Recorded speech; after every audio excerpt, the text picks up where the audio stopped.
Assalamualaikum warahmatullahi wabarakatuh. Perkenalkan, nama saya Yoza Leonsi dari Fakultas Ilmu Budaya jurusan Sastra Inggris. Saya akan menjelaskan poin pertama dan poin kedua dari pertanyaan yang telah diberikan. Poin pertama yaitu definisi karya ilmiah. Karya ilmiah adalah karya tulis yang dibuat untuk menjelaskan permasalahan menggunakan landasan teori dan metode-metode ilmiah. Poin yang kedua yaitu jenis-jenis karya ilmiah. Yang pertama adalah karya ilmiah. Biasanya ditulis dengan menggunakan bahasa yang baku dan kalimat-kalimat efektif dengan struktur yang baku. Contohnya seperti laporan penelitian, laporan kasus, surat pembaca, tulisan ilmiah, dan lain sebagainya. Yang kedua yaitu karya semi-ilmiah. Karya semi-ilmiah adalah karangan ilmu pengetahuan yang menyajikan fakta umum, menggunakan metode penulisan yang baik dan benar, ditulis dengan bahasa konkret, gaya bahasanya formal, kata-katanya teknis, dan didukung dengan fakta umum yang dapat dibuktikan kebenarannya, tetapi tidak sepenuhnya mengikuti metode ilmiah yang sintesis dan analitis karena sering dimasukkan dalam karya non-ilmiah. Ciri-ciri dari karya semi-ilmiah. Yang pertama, ditulis berdasarkan fakta pribadi. Yang kedua, fakta yang disimpulkan subjektif. Yang ketiga, menggunakan gaya bahasa formal dan populer.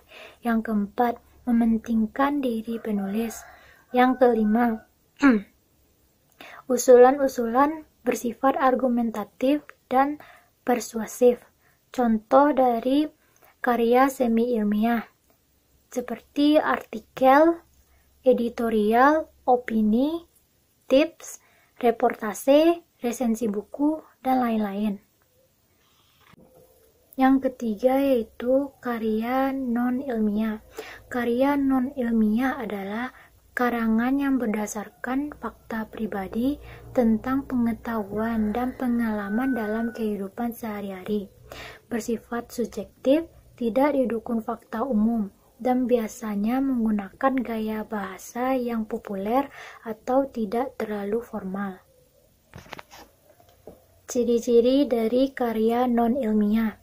Yang pertama, ditulis berdasarkan fakta pribadi. Yang kedua, fakta yang disimpulkan subjektif. Yang ketiga, menggunakan gaya bahasa konotatif dan populer. Yang keempat, tidak memuat hipotesis. Yang kelima, penyajian dibarengi dengan sejarah. Yang keenam, bersifat imajinatif dan persuasif. Yang ketujuh, tanpa dukungan bukti. Dan yang kedelapan, situasi didramatisir. Contoh dari karya non-ilmiah adalah dongeng, cerpen, novel, drama, roman, dan lain-lain. Assalamualaikum warahmatullahi wabarakatuh. Perkenalkan, nama saya Putri Latifah Ramadhani, BP 2011-12-1010.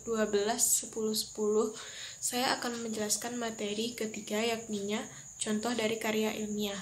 Yang pertama, contoh dari karya ilmiah ialah makalah, skripsi, tesis, dan lainnya.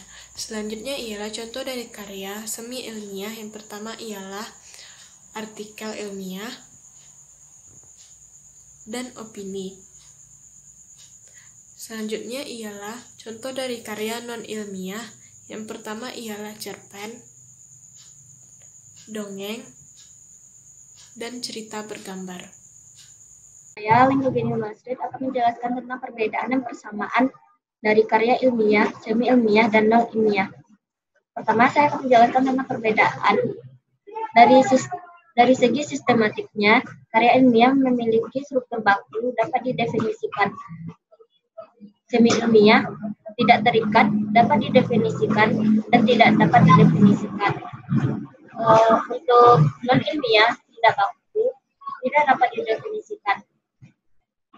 Dari segi bahasa, Karya ilmiah, tata penulisannya baku, pengungkapannya impersonal, memiliki makna yang sebenarnya.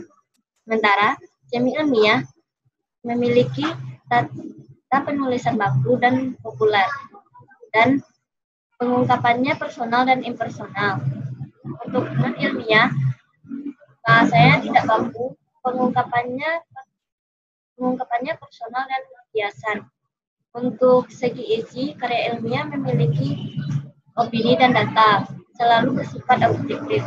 Semi ilmiah memiliki argumentasi dan bersifat persuasif. Non ilmiah memiliki isi khayalan atau imajinasi dan selalu bersifat subjektif. Sekarang saya akan menjelaskan tentang persamaan karya ilmiah, semi ilmiah, dan non ilmiah. Pertama, memiliki bentuk struktur yang jelas dan teratur. Persamaan karya ilmiah dan semi ilmiah yaitu memiliki metode ilmiah yang sistematis, penyajian data, dan netral. Persamaan semi ilmiah dengan non ilmiah yaitu memiliki gaya bahasa populer dan personal. Persamaan karya ilmiah dengan semi ilmiah yaitu memiliki bahasa yang baku. Sementara untuk non ilmiah dengan semi ilmiah memiliki bahasa tidak baku. Karya ilmiah dengan semi ilmiah memiliki data yang dapat didefinisikan, sementara non ilmiah tidak. Semi ilmiah dengan non ilmiah memiliki tidak dapat didefinisikan atau